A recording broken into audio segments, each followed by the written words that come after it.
ಕನ್ನಡ ನಾಡು, ಇದು ಕನ್ನಡಿಗರ ನಾಡಿಮಿಡಿತ. ಅಂಬೇಡ್ಕರ್ ಅವರಿಗೆ ತಮ್ಮ ಅಭಿನಂದನೆಗಳನ್ನು ಈ ಮೂಲಕ ಸಲ್ಲಿಸಬೇಕಾಗಿ ಕೇಳ್ಕೊಳ್ತಾ ಇದ್ದೇನೆ.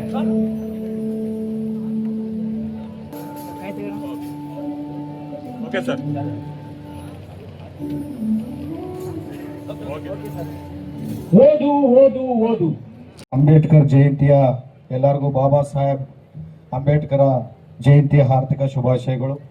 ಇವತ್ತು ಕಳೆದ ವರ್ಷ ನಾವೆಲ್ಲ ಒಂದು ರ್ಯಾಲಿಯನ್ನು ಶುರು ಮಾಡಿ ಅದ್ದೂರಿಯಾಗಿ ಅಂಬೇಡ್ಕರ್ ಜಯಂತಿಯನ್ನು ಮಾಡ್ಕೋಬೇಕಂತ ತೀರ್ಮಾನ ಮಾಡಿದ್ವಿ. ಈ ವರ್ಷ ತಾವೆಲ್ಲ ದೊಡ್ಡ ಸಂಖ್ಯೆಯಲ್ಲಿ ಸೇರಿಕೊಂಡು ಅಂಬೇಡ್ಕರ್ ಅವ್ರಿಗೆ ಏನು ಗೌರವವನ್ನು ಸಲ್ಲಿಸಬೇಕು ತಾವೆಲ್ಲ ಸಮಾಜದವ್ರು ಸೇರಿ ನಾವೆಲ್ಲ ಸೇರಿ ಇವತ್ತು ಮಾಡಿದ್ದೀರಿ ಅಂತೇಳಿ ಭಾಳ ಖುಷಿ ಆಗ್ತಿದೆ. ಇಂಥ ಕಾರ್ಯಕ್ರಮಗಳು ಹಲವಾರು ಕಾರ್ಯಕ್ರಮ ಮಾಡ್ತಾ ನಾವು ಅಂಬೇಡ್ಕರ್ ಬಾಬಾ ಸಾಹೇಬ್ ಅಂಬೇಡ್ಕರ್ ಅವ್ರಿಗೇನು ಗೌರವ ಸಲ್ಲಬೇಕು ಆ ಗೌರವನ್ನೆಲ್ಲ ಸಲ್ಲಿಸ್ಬೇಕಂತೆಲ್ಲ ತಾವೆಲ್ಲ ಕೋರ್ಕೊಂತೀನಿ. ಇನ್ನೊಂದು ನಮ್ಮ ಪ್ರೊಫೆಸರ್ ಸಾಹೇಬ್ರು ಹೇಳ್ತಿದ್ದು ಈ ಅನ್ಟಚಬಿಲಿಟಿ ಬಗ್ಗೆ. ಇವತ್ತಿನ ದಿನಮಾನದಲ್ಲಿ ನಾವೆಲ್ಲ ಅನ್ಕೋಬೋದು ಅನ್ಟಚಬಿಲಿಟಿ ಇಲ್ಲ, ಅವ್ರ ಮನೆಗೆ ನಾವು ಹೋಗ್ಬೋದು, ಇವ್ರ ಮನೆಗೆ ಇವ್ರು ಹೋಗ್ಬೋದು ಅಂತೇಳಿ. ಆದರೆ ಅನ್ಟಚಬಿಲಿಟಿ ಅಸ್ಪೃಶ್ಯತೆ ಅನ್ನೋದು ಮನಸ್ಸಲ್ಲಿನ ಅದೇ ರೀತಿಯಲ್ಲಿ ನಮ್ಮ ಭಾರತ ದೇಶದಲ್ಲಿ ಇದೆ ಅಂತ ಹೇಳಕ್ಕೆ ಇಚ್ಛೆ ಪಡ್ತೀನಿ. ಬೇರೆ ಬೇರೆಯವ್ರಿಗೆ ಎಲ್ಲ ಒಂದು ಮಾತು ಹೇಳಕ್ಕೆ ಇಚ್ಛೆ ಪಡ್ತೀನಿ.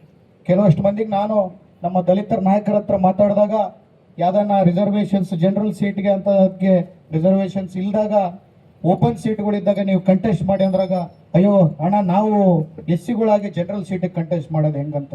ಬಾಬಾ ಸಾಹೇಬ್ ಅಂಬೇಡ್ಕರ್ ಅವರು ನಮಗೆ ರಿಸರ್ವೇಷನ್ ಅನ್ನು ಕೊಟ್ಟಿದ್ದು, ನೀವು ರಿಸರ್ವೇಷನಲ್ಲಿ ನೀವು ನಿಂತು ಮುಂಚೂಣಿಗೆ ಬಂದು ನೀವು ಜನರಲ್ ಅವ್ರ ಜೊತೆಗೆ ನೀವು ಕಾಂಪಿಟೇಟ್ ಮಾಡ್ಬೇಕಂತೇಳಿ ಬಾಬಾ ಸಾಹೇಬ್ ಅಂಬೇಡ್ಕರ್ ಅವರು ನನಗೆ ಸಂವಿಧಾನದಲ್ಲಿ ಅವಕಾಶವನ್ನು ಮಾಡಿಕೊಟ್ಟು ನೀವು SC-ಗಳಾಗಿ ರಿಸರ್ವೇಷನ್ ಸೀಟಲ್ಲಿ ತಾವು ಕಂಟೆಸ್ಟ್ ಮಾಡಂತೇಳಿ ಉದ್ದೇಶದಿಂದ ಅವರು ನಮಗೆ ರಿಸರ್ವೇಷನ್ಗಳು ಕೊಡಲಿಲ್ಲ.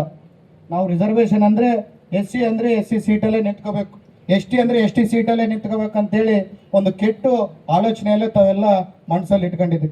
ಯಾವತ್ತು ಶೆಡ್ಯೂಲ್ ಟ್ರೈಬ್ ಆಗಿರ್ಬೋದು, ಶೆಡ್ಯೂಲ್ ಕ್ಯಾಸ್ಟ್ ಆಗಿರ್ಬೋದು, ನಮ್ಮ ಉದ್ದೇಶ, ನಮ್ಮ ಸರ್ಕಾರದ ಉದ್ದೇಶ, ನಮ್ಮೆಲ್ಲರ ಉದ್ದೇಶ ಏನಂತಂದರೆ ತಾವು ಮುಂಚೂಣಿಗೆ ಬಂದು ಏನು ಜನರಲ್ ಸೀಟ್ ತಮ್ಗೆ ಓಪನ್ ಸೀಟ್ ಇರುತ್ತೋ ಅಂಥವಕ್ಕೆ ಸೀಟ್ಗೆ ತಾವು ಕಂಟೆಸ್ಟ್ ಮಾಡಿ ತಾವು ಮುಂಚೂಣಿಗೆ ಬರ್ಬೇಕಂತೇಳಿ ತಮ್ಮೆಲ್ಲ ಆಶಯ ಇದೆ ಹೊರತು ತಾವು ಶೆಡ್ಯೂಲ್ ಟ್ರೈಬ್ ಆಗಿರ್ಬೋದು, ಶೆಡ್ಯೂಲ್ ಕ್ಯಾಸ್ಟ್ ಆಗಿರ್ಬೋದು, ತಮ್ಮ ರಿಸರ್ವೇಷನ್ಸ್ ಬಂದಾಗ ಮುಂದೆ ತಾವು ಕಂಟೆಸ್ಟ್ ಮಾಡ್ಬೇಕಂತಲ್ಲ. ಅದೇ ರೀತಿಯಲ್ಲಿ ಹಲವಾರು ಕಾರ್ಯಕ್ರಮಗಳು ಇವತ್ತು ಅಂಬೇಡ್ಕರ್ ಅವರು ಮಹಾನ್ ನಾಯಕರು, ನಾವೆಲ್ಲ ತಿಳ್ಕೊಬೋದು. ಅವರು ದಲಿತರಿಗೊಂದೇ ಅನುಕೂಲತೆ ಮಾಡಿಕೊಟ್ಟಿದ್ದಾರೆ ಅಂತೇಳಿ. ಸಮಾನತೆ, ಕ್ಯಾಸ್ಟ್ ಈಕ್ವಾಲಿಟಿ ಒಂದೇ ಅಲ್ಲ, ರಿಲಿಜನ್ ಈಕ್ವಾಲಿಟಿ ಒಂದೇ ಅಲ್ಲ, ಜೆಂಡರ್ ಈಕ್ವಾಲಿಟಿ ಕೂಡ ಇವತ್ತು ನಮ್ಮ ಅಕ್ಕ ತಂಗಿಯರು ಕೂಡ ಈ ಭಾರತ ದೇಶದಲ್ಲಿ ಗಂಡು ಮಕ್ಕಳಿಗೆ ಸಮಾನವಾಗಿ ಇವತ್ತು ಭಾರತ ದೇಶದಲ್ಲಿ ಬದುಕ್ತಿದ್ದಾರೆ ಅಂತಂದ್ರೆ ಅದು ಅಂಬೇಡ್ಕರ್ ಅವ್ರು ಮಾಡಿದ ಸಹಕಾರದಿಂದನೇ ಇವತ್ತು ನಾವೆಲ್ಲ ಬದುಕಾಗ್ತಿದೆ ಅಂತ ಹೇಳಕ್ಕೆ ಇಚ್ಛೆ ಪಡ್ತೀವಿ. ಈಗ ಅವ್ರು ಕೂಡ ಸಮಾನ ಹಕ್ಕುಗಳು, ಸಮಾನ ಆಸ್ತಿಯಲ್ಲಿ ಸಮಾನ ಭಾಗಗಳು ಸಿಗ್ತಾ ಇದೆ ಅಂತಂದ್ರೆ ನಮ್ಮ ಬಾಬಾ ಸಾಹೇಬ್ ಅಂಬೇಡ್ಕರ್ ಅವರು ನಮ್ಮ ಸಂವಿಧಾನದಲ್ಲಿ ನಮ್ಮ ಮಾಡಿಕೊಟ್ಟಿದ್ದ ಅವಕಾಶಗಳಿಂದ ಅವ್ರಿಗೂ ಕೂಡ ಸಮಾನ ಹಕ್ಕುಗಳು ಸಿಗ್ತಿದೆ ಅಂತ ಹೇಳಕ್ಕೆ ಇಚ್ಛೆ ಪಡ್ತೀನಿ. ನಾವೆಲ್ಲರೂ ಬಹಳಷ್ಟು ಮಂದಿ ನಾನು ಹೋದಾಗ ಬೇರೆ ಅವ್ರು ಮಾತಾಡ್ತಿರ್ತಾರೆ, ಅಂಬೇಡ್ಕರ್ ಅವರು ದಲಿತರಿಗೆ ಇನ್ನೊಬ್ಬರಿಗೆ ರಿಸರ್ವೇಷನ್ ಮಾಡಿಕೊಟ್ಟೋದ್ರು, 70 ವರ್ಷ ಅವರಿಗೆ ರಿಸರ್ವೇಷನ್ ಮಾಡಿಕೊಟ್ಟಿದ್ದಾರೆ ಅಂತೇಳಿ. 1000 ವರ್ಷ 2000 ವರ್ಷದಿಂದ ದಲಿತರು ಶೋಷಿತರು ಅವರೆಲ್ಲ ತೊಂದರೆಗೆ ಒಳಗಾದಾಗ 2000-3000 ವರ್ಷದಿಂದ ತೊಂದರೆಗಳು ಅನುಭವಿಸಿದಾಗ ಒಂದು 70 ವರ್ಷ ಕೊಟ್ಟರೆ ಅವ್ರಿಗೆ ಕೆಲವಷ್ಟು ರಿಸರ್ವೇಷನ್ ಅನ್ನು ಕೊಟ್ಟರೆ ತಾವು ಇಷ್ಟು ಮಾತಾಡ್ತಿರಲ್ಲ. 1000-2000 ವರ್ಷ ಅವ್ರು ಶೋಷಣೆಗೆ ಒಳಗಾಗಿದಾರಲ್ಲ, ಅವ್ರ ಮನಸ್ಸುಗಳು ಯಾವ ರೀತಿಯಲ್ಲಿ ಇರುತ್ತಂತ ಹೇಳಿ ತಾವು ಯೋಚನೆ ಮಾಡ್ಬೇಕಂತೇಳಿ ಅಂತವ್ರಿಗೆಲ್ಲ ನಾನು ಹೇಳಕ್ಕೆ ಇಚ್ಛೆ ಪಡ್ತೀನಿ. ರಿಸರ್ವೇಷನ್ಸ್ ಅಲ್ಲಿ ತಪ್ಪೇ ಇಲ್ಲ, ತಾವೆಲ್ಲ ಮುಂಚೂಣಿಗೆ ಬರಬೇಕು. ಇನ್ನಷ್ಟು ರಿಸರ್ವೇಷನ್ಸ್ ಮೊನ್ನೆ ಮುಖ್ಯಮಂತ್ರಿಗಳು ಕೂಡ ಹೇಳ್ತಿದ್ರು. ಮೊನ್ನೆ ಯಾರು ನಿಮ್ಮ ಕಮಿಟಿಯವರೆಲ್ಲ ಬಂದು ಮಾತಾಡ್ತಿರೋವಾಗ ಮುಖ್ಯಮಂತ್ರಿಗಳೊಂದು ಮಾತಂದ್ರು, ದಲಿತರಿಗೆ ನಾವು ರಿಸರ್ವೇಷನ್ಸ್ ಕೊಡೋದು ಹಕ್ಕು ನಮಗಿದೆ, ತಮ್ಮ ಹಕ್ಕು ಅದು ನಾವು ಕೊಡ್ತೀವಿ, ತಾವು ಯಾವತ್ತೂ ನಾವು ದಲಿತರಿಗೆ ಅನ್ಯಾಯ ಮಾಡಲ್ಲ ಅಂತೇಳಿ ನಮ್ಮ ಮುಖ್ಯಮಂತ್ರಿ ಸಿದ್ದರಾಮಯ್ಯ ಅವರು ಕೂಡ ಒಂದು ಮಾತನ್ನು ಹೇಳ್ತಿದ್ರು. ಅದರ ಜೊತೆಗೆ ಈಗ ನಾವು DC ಸಾಹೇಬ್ರ ಹತ್ರ ಮಾತಾಡ್ತೀವಿ. ದಲಿತರು ಬೇರೆ ಭಾಗದಿಂದ, ಮೈಸೂರು ಭಾಗದಿಂದ ಬಂದಾಗ ಸಿದ್ದರಾಮಯ್ಯ ಸಾಹೇಬ್ರ ಹತ್ರ ಆಗಿರ್ಬೋದು, ಉಪಮುಖ್ಯಮಂತ್ರಿಗಳ ಹತ್ರ ಆಗಿರ್ಬೋದು, ಅವ್ರು ಏನೇ ಪ್ರೆಸೆಂಟ್ ಮಾಡ್ಬೇಕಂದ್ರೆ ಅಷ್ಟು ಅಚ್ಚುಕಟ್ಟಾಗಿ ಪ್ರೆಸೆಂಟ್ ಅನ್ನು ಮಾಡಿ ನಮ್ಮ ಹಕ್ಕುಗಳು ಇವಿದೆ, ನಮಗೆ ಬೇಕಂತ ಕೇಳ್ತಾರೆ. ಆದರೆ ನಮ್ಮ ಭಾಗದಿಂದ ಹೋದಾಗ ನಮ್ಮವ್ರಿಗೆ ಅವ್ರ ಹಕ್ಕುಗಳು ಏನೋ, ಅವ್ರು ಏನು ಕೇಳ್ಬೇಕನ್ನೋದು ಕೂಡ ಗೊತ್ತಿಲ್ಲ, ಅಷ್ಟು ಮುಗ್ಧರಾಗಿರ್ತಾರೆ. ಯಾಕೆ ಸರ್ ಅಂತ ಕೇಳಿದಾಗ ನಮ್ಮ ಮೈಸೂರು ಭಾಗದಲ್ಲಿ ಎಜುಕೇಷನ್ ಸಿಸ್ಟಮ್ ಆ ಟೈಮಲ್ಲಿ ಭಾಳ ಚೆನ್ನಾಗಿ ನಡ್ಕೊಂಡು ಹೋಗ್ತಿತ್ತು ಸರ್, ಅದಕ್ಕೆ ಅವರೆಲ್ಲ ಎಜುಕೇಟೆಡ್ಸ್ ಆಗಿದ್ದಾರೆ, ಇಲ್ಲಿ ಸ್ವಲ್ಪ ಎಜುಕೇಷನ್ ಅಷ್ಟು ಕಮ್ಮಿ, ಅಷ್ಟು ಜಾಸ್ತಿ ಇಲ್ಲ ಅಂತೇಳಿ ನಮ್ಮ DC ಸಾಹೇಬ್ರು ಹೇಳ್ತಿದ್ರು. ನಮ್ಮ ಕಡೆ ಕೂಡ ಇವತ್ತು ಪ್ರತಿಯೊಂದು ಅಂಬೇಡ್ಕರ್ ಅವರ ಆಶಾಭಾವಗಳನ್ನ ಉಳಿಸ್ಕೊಂಡು ಹೋಗ್ಬೇಕಂದ್ರೆ ಪ್ರತಿಯೊಂದು ಮನೆಯಲ್ಲಿ ಕೂಡ ಒಂದು ಇಂಜಿನಿಯರು ಡಾಕ್ಟ್ರು ಇರಬೇಕು. ನಾವು ಬಳ್ಳಾರಿಯಲ್ಲಿ ಪ್ರತಿಯೊಂದು ಮನೆಯಲ್ಲಿ DSS ಅಲ್ಲಿ ಇದೀವಿ, DSS ಅಲ್ಲಿ ಇರಬೇಕು.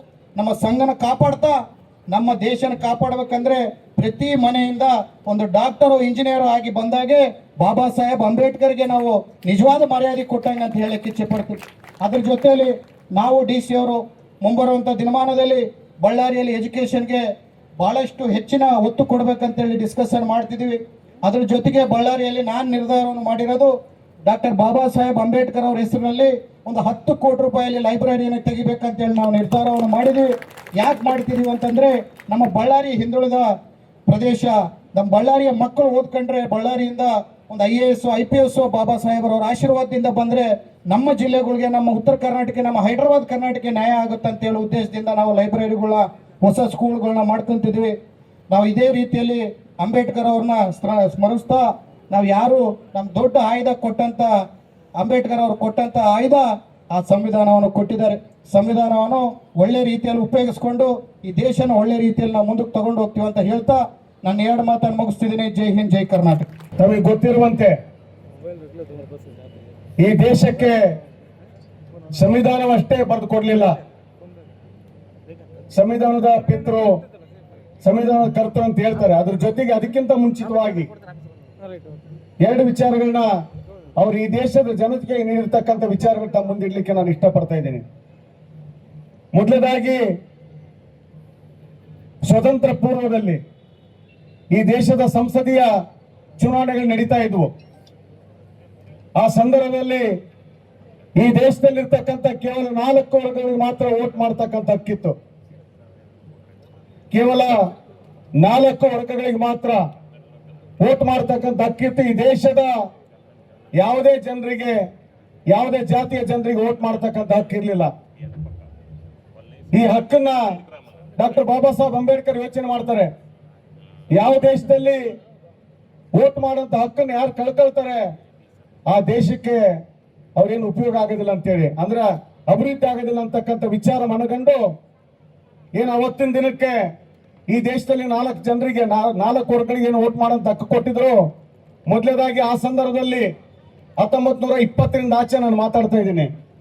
ಆ ಸಂದರ್ಭದಲ್ಲಿ ಈ ದೇಶದಲ್ಲಿ ಯಾರು ಡಿಗ್ರಿ ಓದ್ಕೊಂಡಿದ್ರು, ಯಾರು ಡಿಗ್ರಿಗಳು ಓದ್ಕೊಂಡಿದ್ರು ಅವ್ರಿಗೆ ವೋಟ್ ಮಾಡೋಂತ ಹಕ್ಕು ಕೊಟ್ಟಿದ್ರು. ಆ ಸಂದರ್ಭದಲ್ಲಿ ಈ ದೇಶದಲ್ಲಿ ಯಾರು 1000 ಎಕರೆ ಜಮೀನು ಇಟ್ಕೊಂಡು ಭೂ ಒಡೆಯರು, ಭೂ ಮಾಲೀಕರಿದ್ರು ಅವ್ರಿಗೆ ವೋಟ್ ಮಾಡ್ತಕ್ಕಂಥ ಹಕ್ಕಿತ್ತು. ಅದೇ ರೀತಿಯಾಗಿ ಈ ದೇಶದಲ್ಲಿ ಯಾರು 100 ಕೋಟಿ ಇನ್ಕಮ್ ಟ್ಯಾಕ್ಸ್ ಕಟ್ತಾ ಇದ್ರು, ಟಾಟಾ ಬಿರ್ಲಾ ಅಂತವರು, ಅವ್ರಿಗೆ ಮಾತ್ರ ವೋಟ್ ಮಾಡೋಂತ ಹಕ್ಕಿತ್ತು. ಕೊನೆಯದಾಗಿ ಈ ದೇಶದ ಬ್ರಾಹ್ಮಣ ಸಮುದಾಯಕ್ಕೆ ವೋಟ್ ಮಾಡೋಂತ ಹಕ್ಕು ಕೊಟ್ಟಿದ್ರು. ಸ್ನೇಹಿತರೆ, ಈ 4 ವರ್ಗಗಳು ಮಾತ್ರ ವೋಟ್ ಮಾಡ್ತಾ ಇದ್ರು. ಸಂಸದೀಯ ಚುನಾವಣೆಗಳಲ್ಲಿ ಆಯ್ಕೆ ಆಗ್ತಾ ಇದ್ರು, ಆದ್ರೆ ಯಾವುದೋ ಅಭಿವೃದ್ಧಿ ಆಗ್ತಾ ಇರಲಿಲ್ಲ. ಅವಾಗ ಅಂಬೇಡ್ಕರ್ 1922ರಲ್ಲಿ ಇದ್ರ ವಿರುದ್ಧ ಬ್ರಿಟಿಷರ ಹತ್ರ ಒಂದು ಪೇಪರ್ನಲ್ಲಿ ಒಂದು ಪತ್ರವನ್ನು ಬರೀತಾರೆ. ಇಲ್ಲ, ಈ ದೇಶದಲ್ಲಿ ನೀವು ಎಲ್ಲರಿಗೂ ವೋಟಿನ ಹಕ್ಕು ಕೊಟ್ಟಾಗ ಮಾತ್ರ ಅಭಿವೃದ್ಧಿ ಆಗಲಿಕ್ಕೆ ಸಾಧ್ಯ ಆಗ್ತದೆ ಅಂತಕ್ಕಂಥ ವಿಚಾರವನ್ನು ಇಟ್ಟಾಗ ಅದ್ರ ವಿರುದ್ಧ ದೊಡ್ಡದಾಗಿರ್ತಕ್ಕಂಥ ಅಭಿಯಾನ ಮಾಡ್ತಾರೆ. ಕೊನೆಗೆ ಬ್ರಿಟಿಷ್ ಸರ್ಕಾರ 1922ರಲ್ಲಿ ಈ ದೇಶದಲ್ಲಿರ್ತಕ್ಕಂಥ 6400 ಜಾತಿ ಜನರು ನಾವಿಲ್ಲಿ ವಾಸ ಮಾಡ್ತಿದ್ವಿ. ದೇಶದಲ್ಲಿ 5-6 ಧರ್ಮಗಳ ಜನರು ನಾವಿಲ್ಲಿ ವಾಸ ಮಾಡ್ತಾ ಇದ್ವಿ. ಎಲ್ಲರಿಗೂ ಸಹ ಯಾರಿಗೆ 18 ವರ್ಷ ಆಗಿತ್ತೋ ಅವರೆಲ್ಲ ಜಾತಿಯ ಜನರಿಗೆ ವೋಟ್ ಮಾಡ್ತಕ್ಕಂಥ ಹಕ್ಕನ್ನು ತಂದು ಕೊಟ್ಟಿರ್ತಕ್ಕಂಥವ್ರು ಡಾಕ್ಟರ್ ಬಾಬಾ ಸಾಹೇಬ್ ಅಂಬೇಡ್ಕರ್ ಅಂತ ಈ ಸಂದರ್ಭದಲ್ಲಿ ನಾನು ಇಷ್ಟಪಡ್ತಾ ಇದ್ದೀನಿ.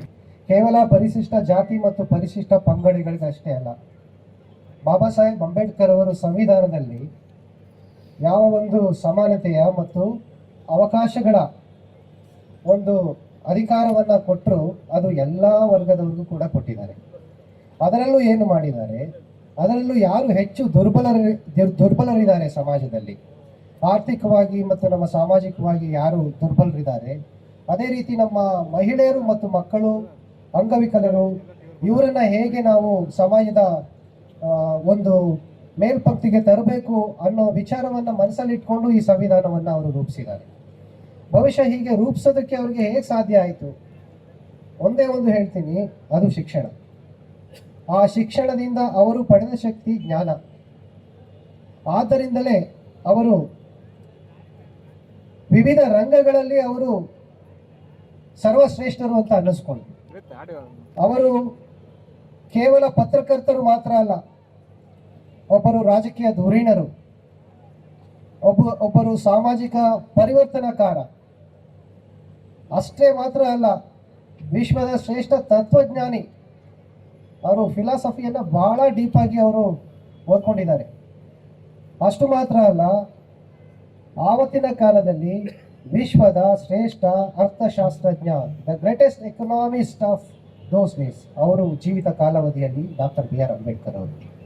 ಇದು ಎಲ್ಲ ಸಾಧ್ಯ ಆಗಿದ್ದು ಶಿಕ್ಷಣದಿಂದ ಮಾತ್ರ. ನಮ್ಮ ಸರ್ಕಾರಗಳು ಶಿಕ್ಷಣಕ್ಕಾಗಿ ಮತ್ತು ಮಹಿಳೆಯರು ಮತ್ತು ಮಕ್ಕಳಿಗಾಗಿ ಅನೇಕ ಕಾರ್ಯಕ್ರಮಗಳನ್ನು ಜಾರಿಗೊಳಿಸ್ತಾ ಬಂದಿದೆ.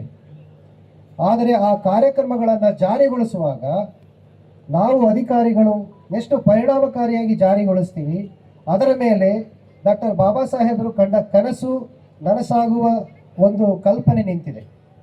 ಅದನ್ನು ನಾವೆಲ್ಲರೂ ನನಸು ಮಾಡಬೇಕು ಅಂತ ಹೇಳಿದರೆ ಅವರು ಹಾಕಿಕೊಟ್ಟ ಮಾರ್ಗದಲ್ಲಿ ನಡೆಯೋದರ ಮೂಲಕ ಮತ್ತು ಅವರು ಹಾಕಿಕೊಟ್ಟ ಸಂವಿಧಾನದ ಒಂದು ಬಳುವಳಿಯಾಗಿ ಬರ್ತಾ ಇರೋ ಕಾರ್ಯಕ್ರಮಗಳೇನಿದೆ ಅದನ್ನು ನಾವು ಹೆಚ್ಚು ಜಾರಿಗೊಳಿಸುವ ಮೂಲಕ. ಇದರಲ್ಲಿ ಕೇವಲ ಅಧಿಕಾರಿಗಳ ಪಾತ್ರ ಇಲ್ಲ, ಸಾರ್ವಜನಿಕರಾಗಿ ನಮ್ಮ ಪಾತ್ರ ಕೂಡ ಇದೆ. ಅಂದರೆ ನಾವು ಎಷ್ಟು ಜಾಗೃತರಾಗ್ತೀವಿ, ಕಾರ್ಯಕ್ರಮಗಳ ಬಗ್ಗೆ ತಿಳ್ಕೊಳ್ತೀವಿ, ವಿಚಾರಗಳ ಬಗ್ಗೆ ತಿಳ್ಕೊಳ್ತೀವಿ, ಅಷ್ಟು ನಮಗೆ ಬೇರೆಯವರು ಮೋಸ ಮಾಡಲಿಕ್ಕೆ ಸಾಧ್ಯ ಇಲ್ಲ. ಆಗ ಕಾರ್ಯಕ್ರಮಗಳು ತಮಗೆ ತಾನೇ ಪರಿಣಾಮಕಾರಿಯಾಗಿ ಜಾರಿಗೊಳ್ಳಲು ಸಾಧ್ಯ ಇದೆ. ಇಷ್ಟು ಮಾತನ್ನು ಮಾತ್ರ ಹೇಳಿ ತಮಗೆಲ್ಲ ಇವತ್ತು ಈ ಕಾರ್ಯಕ್ರಮದಲ್ಲಿ ತುಂಬ ಈಗಾಗಲೇ ಹೇಳ್ದಂಗೆ ಗಣ್ಯರು ಮಾತನಾಡಲಿಕ್ಕಿದ್ದಾರೆ. ಹಾಗೆ ಒಂದು ಉಪನ್ಯಾಸ ಕೂಡ ಇರೋದ್ರಿಂದ ನಾನು ಒಂದೇ ಸಣ್ಣ ವಿಷಯ ಇಲ್ಲಿ ಪ್ರಸ್ತಾಪ ಮಾಡಲಿಕ್ಕೆ ಇಷ್ಟಪಡ್ತೇನೆ. ಈ ಸಂದರ್ಭದಲ್ಲಿ ನಾವೆಲ್ಲ ಮಾತಾಡೋದು ಡಾಕ್ಟರ್ ಬಿ ಆರ್ ಅಂಬೇಡ್ಕರ್ ಅವರು. ಅವ್ರ ಬಗ್ಗೆ ತುಂಬ ಜನ ತುಂಬ ಕಮೆಂಟ್ರೀಸ್ ಬರೆದಿದ್ದಾರೆ, ತುಂಬ ವಿಶ್ಲೇಷಣೆ ಮಾಡಿದ್ದಾರೆ.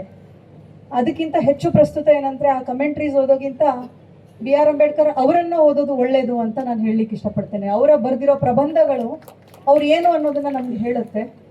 ತುಂಬ ಪ್ರಬಂಧಗಳು ಬರೆದಿದ್ದಾರೆ, ಪುಸ್ತಕಗಳನ್ನ ಬರೆದಿದ್ದಾರೆ. ಕಮೆಂಟ್ರೀಸ್ಗಿಂತ ಅವರನ್ನು ಓದಿದ್ರೆ ನಮಗೆ ಇನ್ನೂ ಹೆಚ್ಚಿನ ಜ್ಞಾನ ಅವರ ಬಗ್ಗೆ, ಅವರ ಜೀವನದ ಬಗ್ಗೆ, ಅವರು ನಮ್ಮ ಸಮಾಜ, ಮುಂದಿನ ಸಮಾಜ ಯಾವ ರೀತಿ ಬೆಳಿಬೇಕು ಅನ್ನುವಂಥ ಆಲೋಚನೆ ಇಟ್ಕೊಂಡಿದ್ರು ಅನ್ನೋದ್ರ ಬಗ್ಗೆ ನಮಗೆ ತಿಳುವಳಿಕೆ ಬರುತ್ತೆ. ಸೊ ಈ ಸಂದರ್ಭದಲ್ಲಿ ನಾನು ಇಲ್ಲಿ ನೆರೆದಿರುವಂಥ ಎಲ್ಲರಿಗೂ ಒಂದು ವಿಷಯ ಹೇಳಲಿಕ್ಕೆ ಇಷ್ಟಪಡ್ತೇನೆ. ನಾವು ನಮ್ಮ ಮಕ್ಕಳಿಗೆ ಹೆಚ್ಚಿನ ವಿದ್ಯಾಭ್ಯಾಸದ ಕಡೆಗೆ, ಓದಿನ ಕಡೆಗೆ ಒಲವು ಮೂಡಿಸಬೇಕು, ಗಮನ ಕೊಡೋ ಥರ ಮಾಡಬೇಕು ಅಂತ ಹೇಳ್ತಾ, ಅವರ ಒಂದು ಆಶಯಗಳನ್ನ ನಾವು ಪೂರ್ಣ ಮಾಡಬೇಕು ಅಂತಂದರೆ ಓದೇ ನಮಗೆ ಮುಖ್ಯವಾಗಿರುವಂಥ ಅಸ್ತ್ರ.